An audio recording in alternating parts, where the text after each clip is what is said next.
오늘은 예수님과 함께하는 마지막 일주일, 예수님과 함께하는 마지막 일주일이라는 제목으로 하나님의 말씀을 살펴보겠습니다. 오늘은 그림을 준비를 했습니다.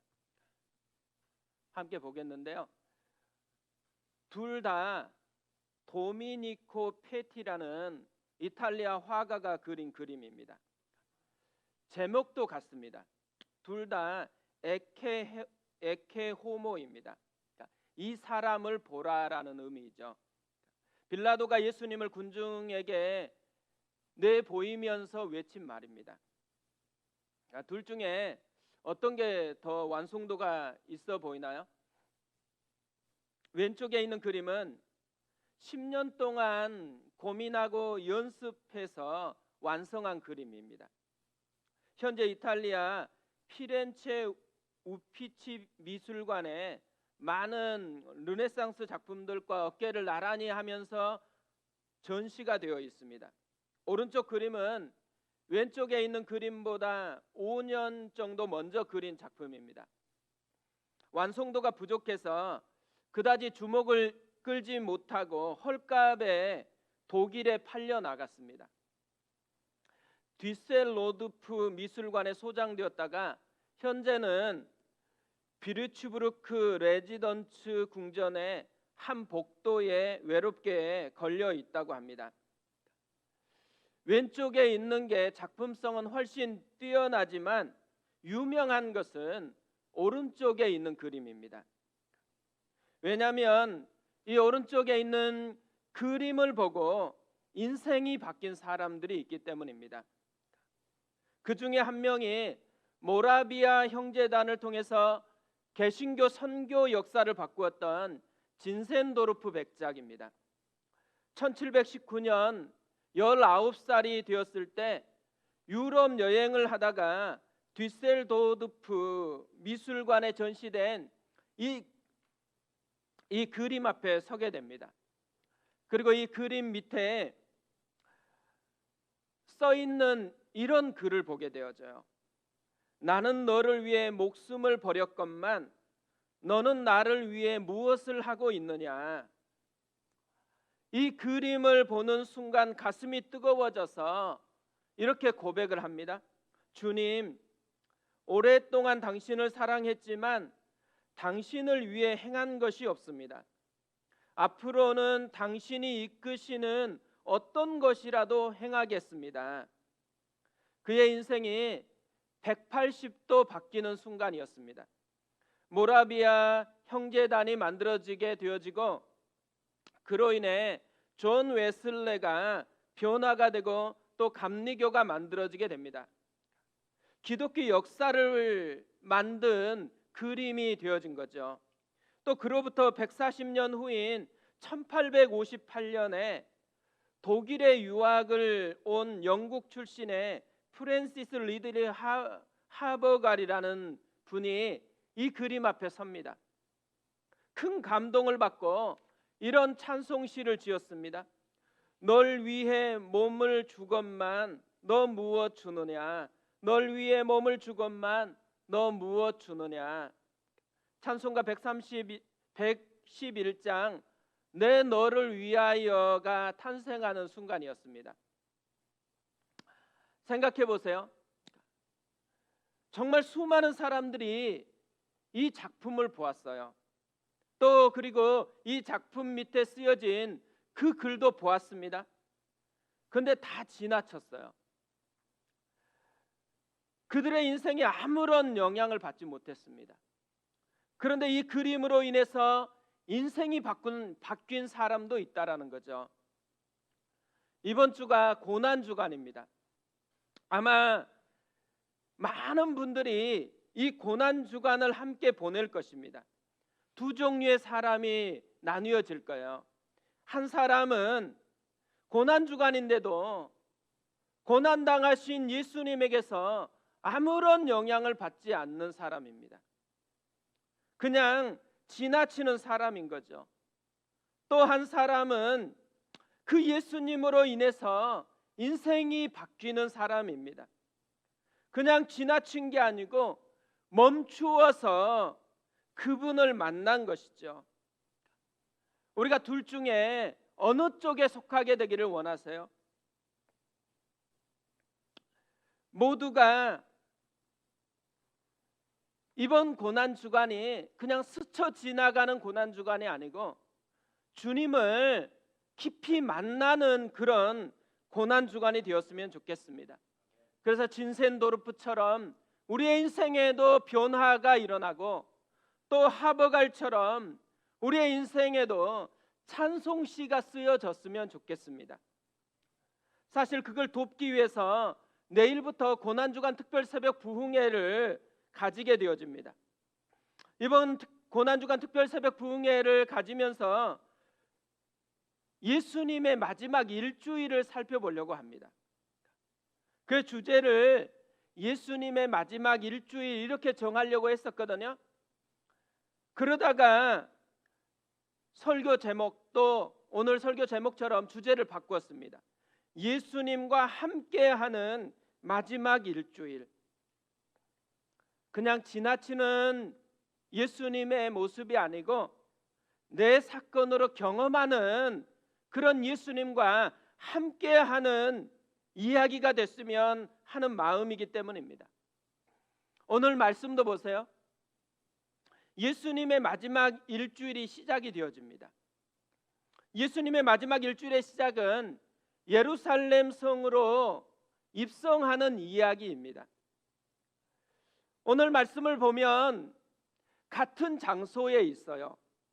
그런데도 세 종류의 다른 시각이 있다라는 것을 발견하게 되어집니다. 첫 번째로는 제자들의 시각이에요. 그들은 예수님을 왕으로 여겼어요. 그래서 극진하게 대접하고 있습니다. 35절부터 보세요. 그것을 예수께로 끌고 와서 자기들의 겉옷을 나귀 새끼 위에 걸쳐놓고 예수를 태우니 가실 때 그들이 자기의 겉옷을 길에 펴더라. 자기의 겉옷을 나귀 새끼 위에 걸쳐 놓았어요. 그것뿐 아니죠. 자신들의 겉옷으로 마치 레드 카펫처럼 겉옷 카펫의 길을 만들었습니다. 예수님이 왕이라는 퍼포먼스를 하고 있는 것이죠. 그것뿐 아니에요. 찬송하면서 환호하고 열광을 하고 있습니다. 37절부터 보세요. 이미 감람산 내리막길에 가까이 오심에 제자들의 온 무리가 자기들이 본 바 모든 능한 일로 인하여 기뻐하며 큰 소리로 하나님을 찬양하여 이르되 찬송하리로다. 주의 이름으로 오시는 왕이여 하늘에는 평화여 가장 높은 곳에는 영광이로다 하니, 그러니까 뭐라고 찬송하고 있어요? 주의 이름으로 오시는 왕입니다. 아예 대놓고 예수님이 왕이라고 부르면서 열정적으로 지금 환호하고 있습니다. 그들이 왜 이렇게 예수님을 왕으로 여기면서 환호하고 있을까요? 자기들이 원하는 왕이 되어주기를 원하기 때문인 거죠. 로마를 정복하고 그들의 압제에서 해방시켜 주실 그 왕을 원하기 때문입니다. 그것뿐 아니에요. 예수님이 그런 왕이 되었다고 생각해 보세요. 그래서 자기들이 누구예요? 제자들이잖아요. 그러면 자기들이 누리게 될 혜택이 얼마나 크겠어요. 그걸 생각하니까 더 열광하는 거예요. 근데 그 자리에 또 한 무리가 있어요. 바리새인이 있어요. 이 바리새인의 시각이 또 나옵니다. 그들은 예수님을 왕으로 아예 여기지를 않아요.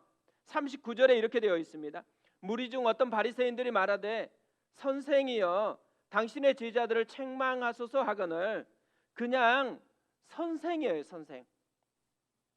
그러면서 제자들을 책망해 달라고 부탁까지 했습니다. 그리고 마지막 시각은요, 예수님의 시각입니다. 예수님은 자신을 분명히 왕으로 그렇게 여겼어요. 그래서 바리새인들이 부탁을 하자 40절에 이렇게 대답을 합니다.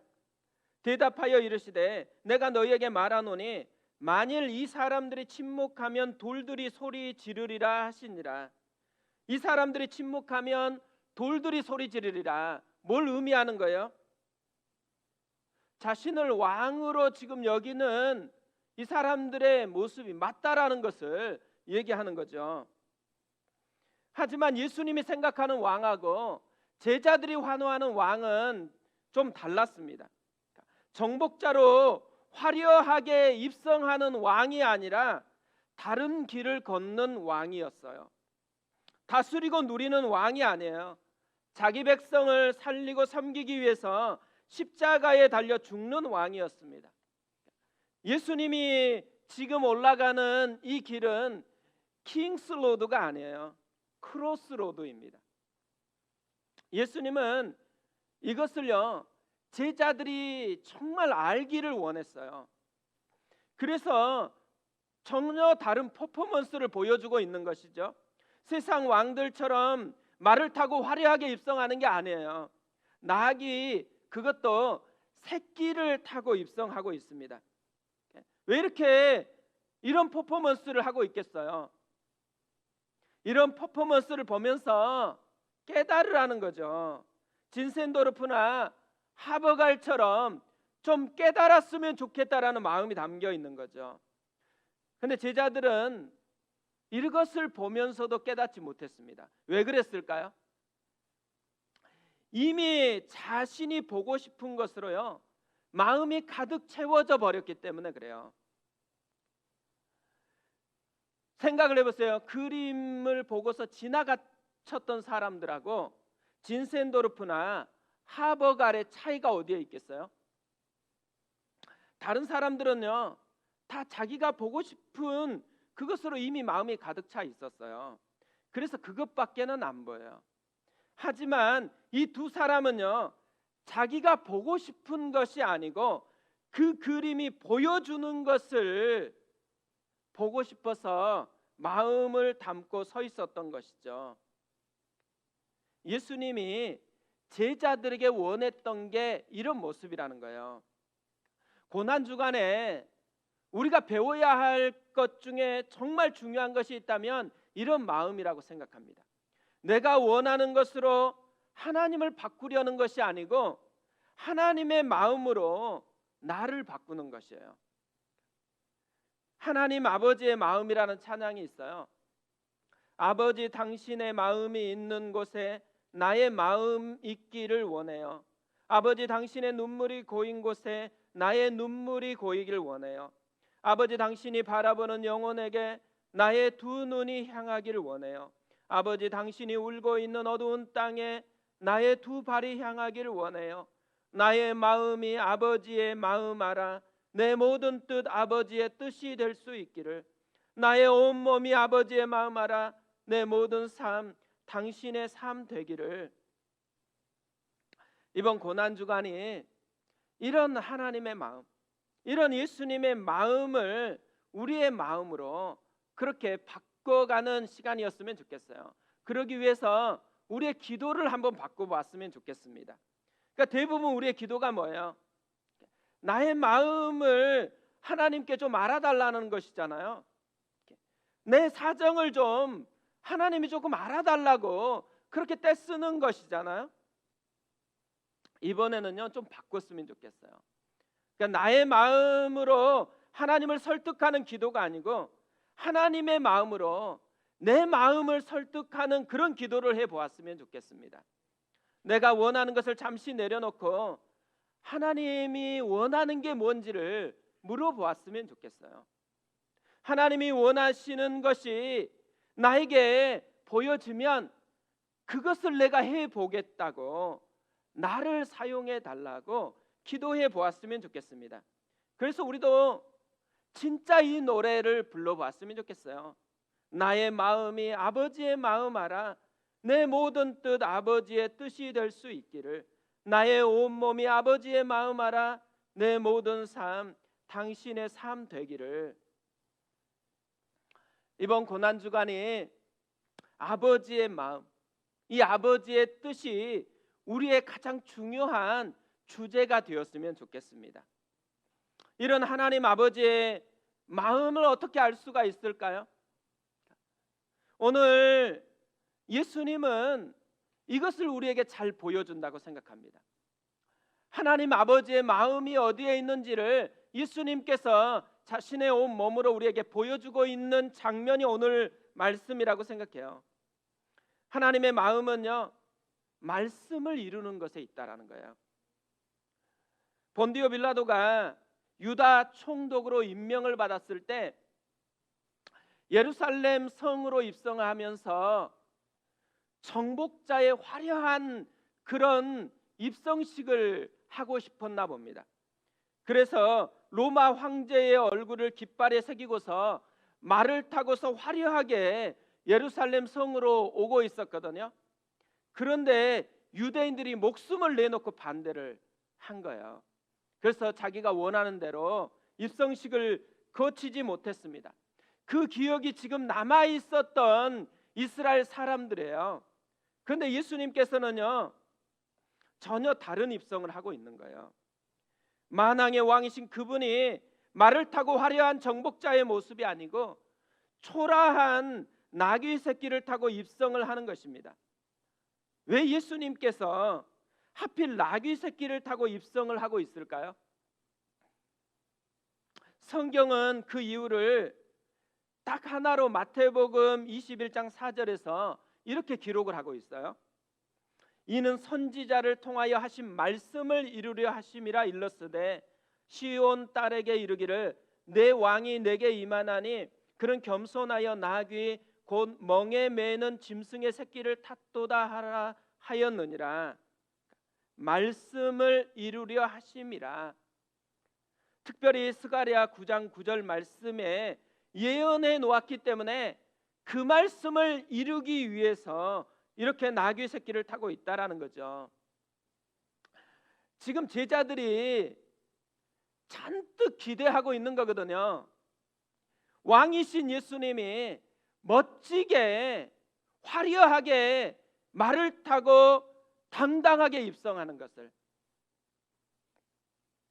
근데 만왕의 왕이신 예수님이 기대를 무너뜨리고 초라하게 나귀 새끼를 타고 입성을 하는 것을 선택해 버린 거예요.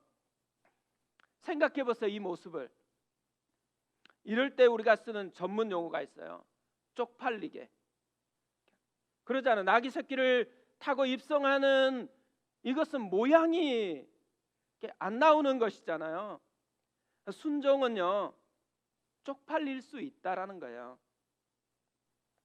예수님은 쪽팔리는 것보다 창피를 당하는 것보다 말씀대로 순종하는 것을 선택했다라는 거죠.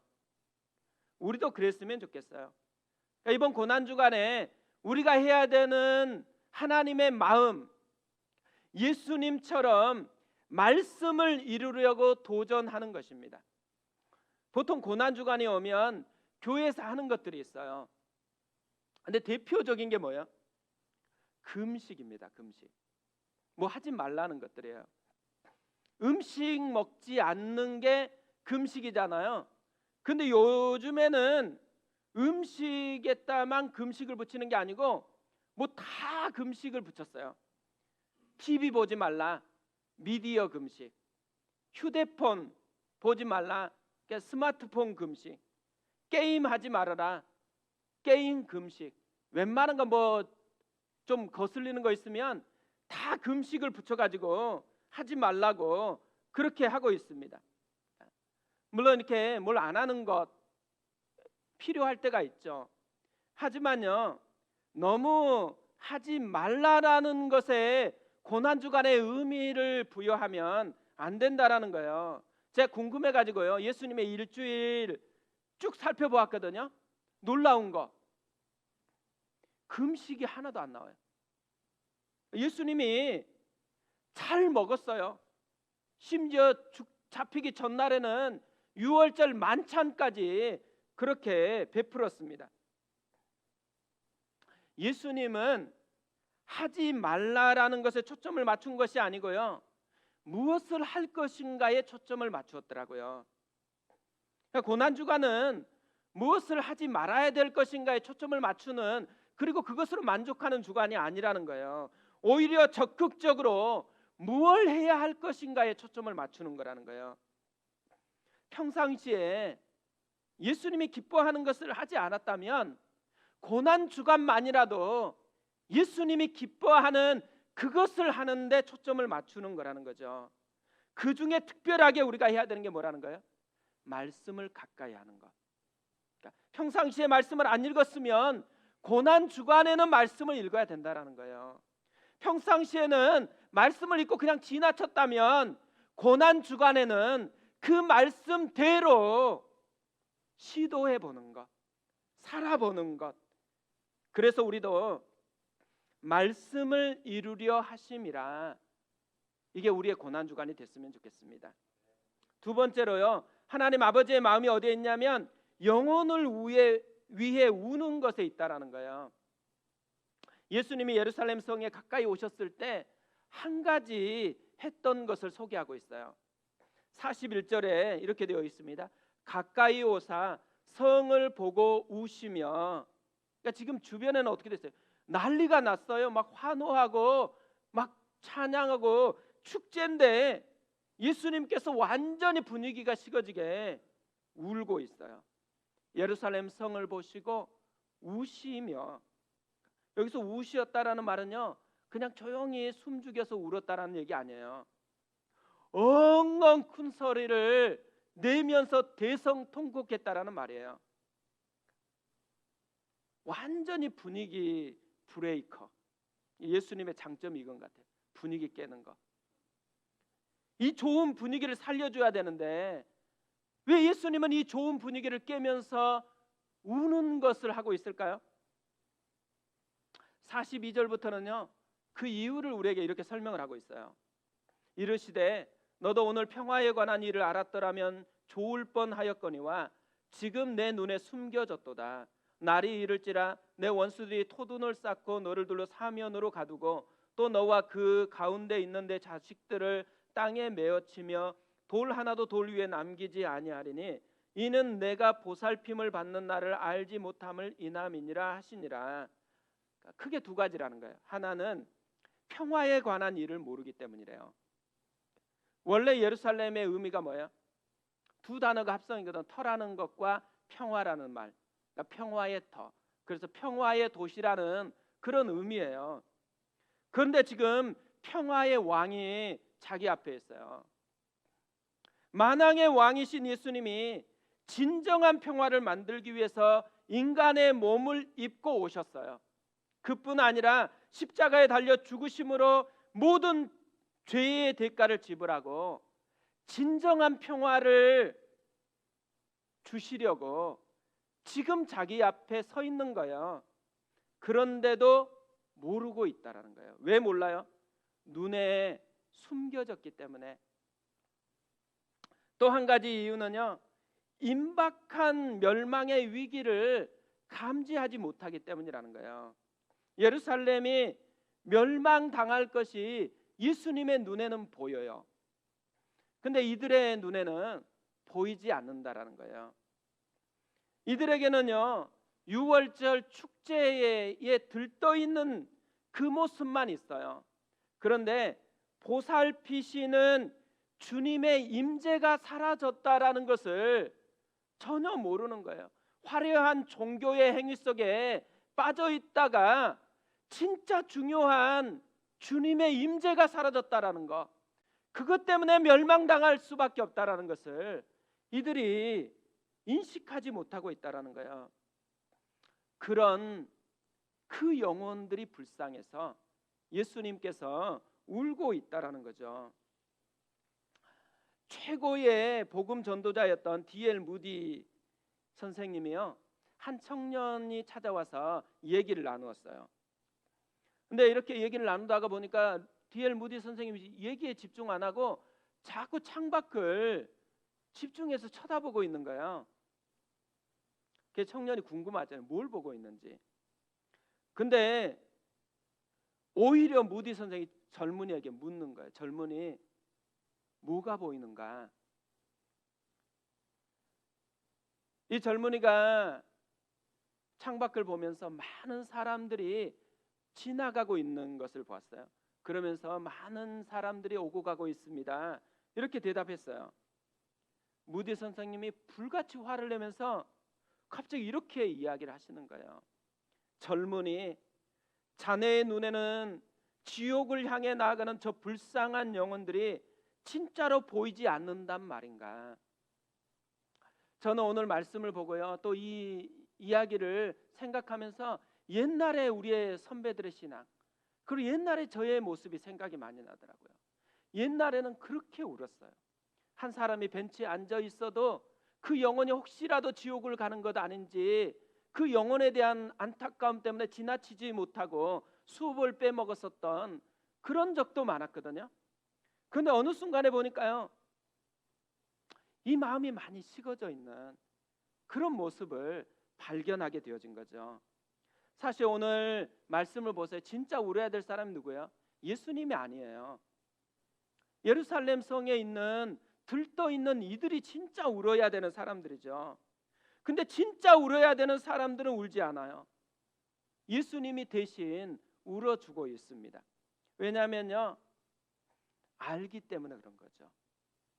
또 이들이 남이 아니고 내가 울면서라도 살려내야 되는 영혼이라는 책임의식이 있기 때문에 우는 것이에요.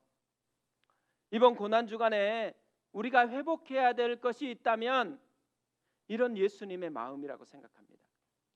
예수님의 마음으로 영혼을 보는 눈을 우리가 회복해야 되는 것이죠.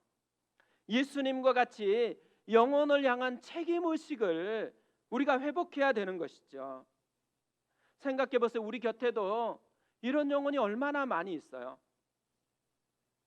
진짜 누려야 될 평화의 왕이신 예수님을 누리지 못한 채로 헛된 평화를 찾아서 헤매는 그런 영혼이 우리 곁에 얼마나 많아요. 그런데 울지 않는 그 영혼을 위해서 대신 예수님처럼 울어줘야 하는 사명이 우리에게 있다라는 거죠. 만약 우리 가족 중에 이런 영혼이 있다고 생각해 보세요. 우리의 자녀들이 아직 예수님을 만나지 못했다고 생각해 보세요. 우리의 부모님이, 우리의 형제들이 아직 만나지 못했다. 우리가 할 게 뭐예요? 그들을 만나게 해주는 건 못해요. 그러나 대신 울어주는 것은 할 수가 있다라는 거죠. 우리의 예루살렘이 어디예요? 내가 사는 곳이잖아요. 내가 사는 아파트 단지에 예수를 모르는 사람이 몇 명인 줄 아세요? 위에서부터 쭉 밑으로 내려오면서 우리 단지에는 몇 명이 예수를 알지 못하는지 확인해 보셨나요? 그 아파트 단지에 있는 영혼을 위해서 기도할 마음을 품어본 적이 있을까요? 예수님은 울고 있어요. 내가 울지 않으니까 예수님께서 대신해서 지금도 울고 있다라는 거죠. 우리 교회는 지금 용인 수지구에 있습니다. 용인 수지구의 인구 37만 5,794명이에요. 이 영혼들을 위해서 누가 울어줘야 하나요? 예수님이 울어주고 계세요. 그런데 우리와 함께 울기를 원하고 있다라는 것, 이게 고난주간에 우리가 회복해야 되는 예수님의 마음이라는 거죠. 다음 주는 부활주일이에요. 우리 부활주일 헌금을 컴패션을 통해서 어린이를 입양해서 그 어린이를 품어내는 것에 쓰려고 합니다. 그런데 특별히 유아유치부 1명, 어린이부 1명, 청소년부 1명, 대학 청년부 1명, 이렇게 해서 4명의 아이를 입양하려고 생각 중이에요. 왜? 그냥 헌금하면 되는데 굳이 유아유치부, 어린이부, 청소년부, 대학 청년부의 이름으로 입양을 하려고 할까요? 요즘 우리 아이들은요, 눈물을 모르는 시대예요. 요즘 아이들은요, 다 누리지 주는 기쁨이 뭔지를 잘 몰라요. 그래서 이 입양을 통해서 우리 아이들이 주는 축복이 뭔지를 좀 맛보았으면 좋겠어요. 특별히 그 아이들의 영혼을 품고 기도하고 마음을 담아서 섬기면서 예수님의 이 마음, 영혼을 향한 책임의식, 우리 안에 주어진 것으로 영혼을 위해서 섬겨야 되는 주님의 나라의 사명의식을 배워가는 그런 통로가 되었으면 좋겠습니다. 고난주간에 우리가 배워야 될 게 많겠지만요, 이 예수님의 마음을 배우는 것, 영혼을 위해 우는 것. 오늘 설교의 마무리를 진센도르프 백작이 남긴 이 말로 하고 싶습니다. 나에게는 단 한 가지 열망밖에 없다. 그것은 예수님, 오직 그분뿐이다. 그가 이런 말을 할 수 있는 출발선이 어디에 있었어요? 남들은 다 지나쳐 가는데 멈추어서 예수님께 집중했기 때문에 그런 거죠. 말씀에 집중했기 때문에 그런 거죠. 우리도 이번 고난 주간에 멈춰 서서 주님께 집중하고 멈춰 서서 말씀에 집중했으면 좋겠어요. 그리고 그 말씀을 이루는데 도전을 했으면 좋겠습니다. 또 하나, 예수님의 마음, 바라보는 영혼에게 집중하고 그 영혼을 향해 우는 예수님의 마음을 배워가는 그런 한 주간 되었으면 좋겠습니다. 우리 그 마음으로 찬양하고 기도하겠는데요. 오늘 찬양은 하나님 아버지의 마음입니다. 아버지, 당신의 마음이 있는 곳에 나의 마음이 있기를 원해요. 아버지, 당신의 눈물이 고인 곳에 나의 눈물이 고이기를 원해요. 아버지, 당신이 바라보는 영혼에게 나의 두 눈이 향하기를 원해요. 아버지, 당신이 울고 있는 어두운 땅에 나의 두 발이 향하기를 원해요. 나의 마음이 아버지의 마음 알아 내 모든 뜻 아버지의 뜻이 될 수 있기를, 나의 온몸이 아버지의 마음 알아 내 모든 삶 당신의 삶 되기를. 이 시간 주께서 우리의 마음을 이렇게 만져주었으면 좋겠습니다. 그 마음으로 우리 같이 찬양합니다.